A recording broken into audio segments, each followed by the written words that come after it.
Shalom Bapak Ibu Saudara, pesan dari Bapak Pendeta Samuel Pasaribu. Selamat mendengarkan. Tema, bukan kita yang melibatkan Tuhan, melainkan Tuhan yang melibatkan kita dalam rencananya. Dalam banyak khotbah maupun nasihat rohani yang sering kita dengar, terdapat seruan-seruan yang tampaknya bijak. Libatkan Tuhan dalam bisnismu supaya sukses, atau libatkan Tuhan dalam keluargamu supaya harmonis, serta libatkan Tuhan dalam seluruh kegiatanmu supaya diberkati.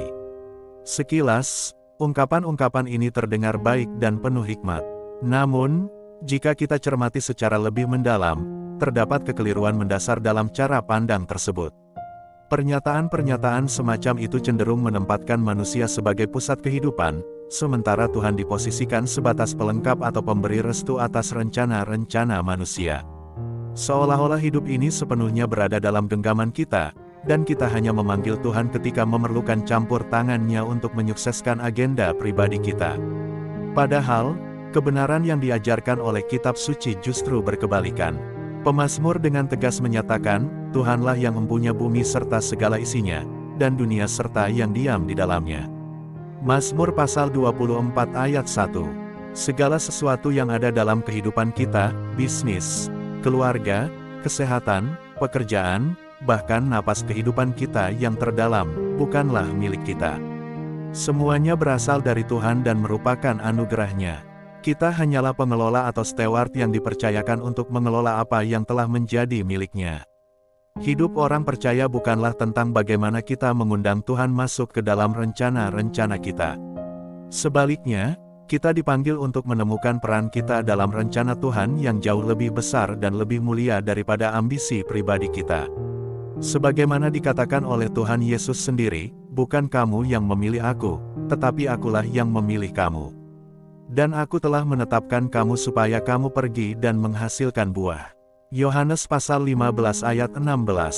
Ayat ini menegaskan prinsip ilahi, bukan manusia yang memulai hubungan dengan Tuhan, tetapi Tuhan yang terlebih dahulu memanggil, memilih, dan melibatkan kita dalam karya keselamatannya. Ilustrasinya dapat diibaratkan seperti seorang ayah yang sudah lebih dulu memiliki ladang, kemudian ia memanggil anak-anaknya untuk turut serta menabur dan menuai.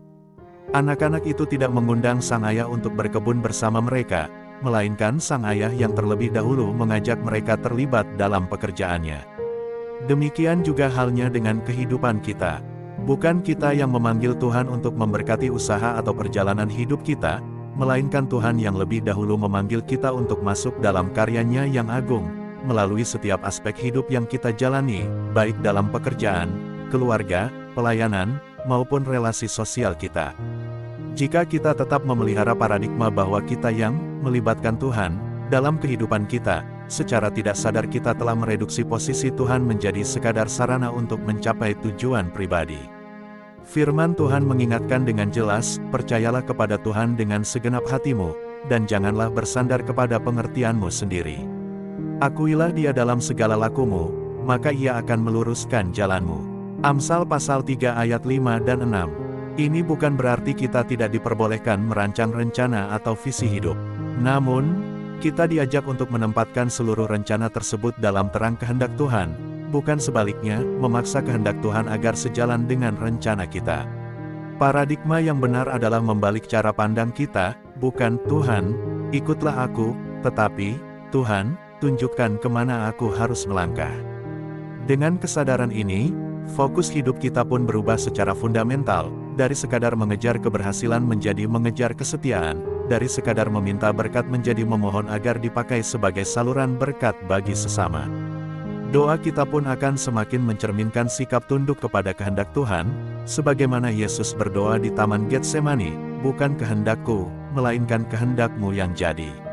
Lukas pasal 22 ayat 42. Hidup bukanlah tentang bagaimana kita memanggil Tuhan untuk memberkati jalan kita, melainkan tentang bagaimana kita berjalan di jalan Tuhan yang sudah diberkati.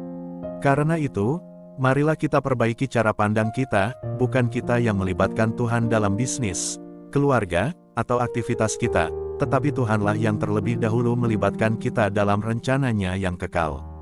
Tugas kita adalah hidup dalam ketaatan, mengikuti pimpinannya setiap hari, dan memuliakan Dia melalui setiap aspek hidup kita. Dengan pemahaman ini, hidup kita tidak hanya akan dipenuhi oleh berkat, tetapi juga oleh makna yang dalam, sebab kita berjalan dalam panggilan Tuhan yang kekal dan mulia.